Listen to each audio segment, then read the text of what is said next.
দিনটা ছিল ২রা ফেব্রুয়ারি, ১৯শে মাঘ। হ্যাঁ, সরস্বতী পুজো। প্রত্যেক বছরের মতন সকালবেলা উঠে হলুদ বেটে হলুদ মেখে স্নান করে আমিও তৈরি হয়ে গেছিলাম পুরোপুরি সরস্বতী পুজোর জন্য। আমার বিয়ের পর থেকেই শুরু হয় অজয়ের এই ডান্স একাডেমিতে সরস্বতী পুজো। আগের দিন ফল কেনা থেকে আরম্ভ করে ঠাকুর আনা সমস্তটাই আমি, অজয় আর এখানে সমস্ত স্টুডেন্টরা মিলেই করা হয়। আমিও সকাল সকাল স্নান করে রেডি হয়ে চলে এসেছি, আর আমরা সকলে মিলে কিন্তু এখানে পুজোর সমস্ত কাজ করা শুরুও করে দিয়েছি। শুধু এখানে ছাত্রছাত্রীরাই নয়, তাদের মারাও কিন্তু এখানে আসে আমাদের এই স্কুলে সহযোগিতা করার জন্য।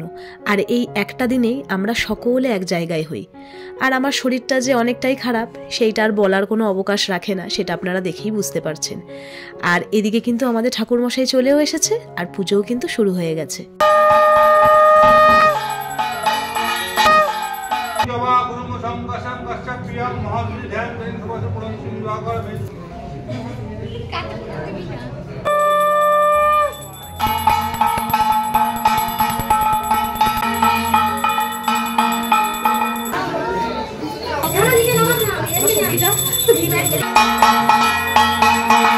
অবশেষে এখন এলো অঞ্জলি দেওয়ার পালা, যেইটার জন্য আমরা ছোট থেকে বড় সকলেই কিন্তু অপেক্ষা করে থাকি।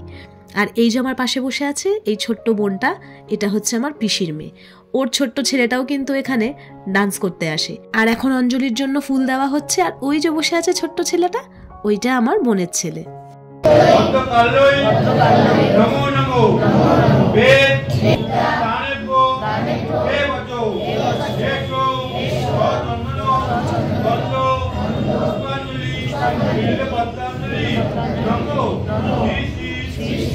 একটা বছর ধরে কিন্তু আমরা অপেক্ষা করে থাকি এই সরস্বতী পুজোর জন্য।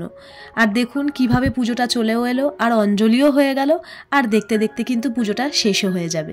আর এখন পড়েছে পালা আমার সকলের থেকে দক্ষিণা তোলা, যেটার দায়িত্ব আমাকে দিয়েছে ঠাকুরমশাই। তাই সকলের থেকে দক্ষিণা তুলে সেইটা এখন আমি একদম দায়িত্ব সহকারে তুলে দেব ঠাকুরমশাইয়ের হাতে। আর তারপরে এখানে শান্তির জল নেওয়া হচ্ছে, আর একদম শেষে চরণামৃত বিতরণ। তো সকলকে চরণামৃত দিয়ে আমি নিজেও খেয়ে এখন একটুখানি বাইরে দাঁড়িয়ে থেকে চলে এলাম আবারও ফল বিতরণ করতে, ফল প্রসাদ। আর তারপরে বাড়িতে চলে এসেছি, কারণ খাওয়া দাওয়াটাও তো করতে হবে। আর আজকে দুপুরে ঘরে খাওয়া দাওয়ায় ছিল খিচুড়ি, লাবড়ার তরকারি, আর তার সঙ্গে বেগুন ভাজা।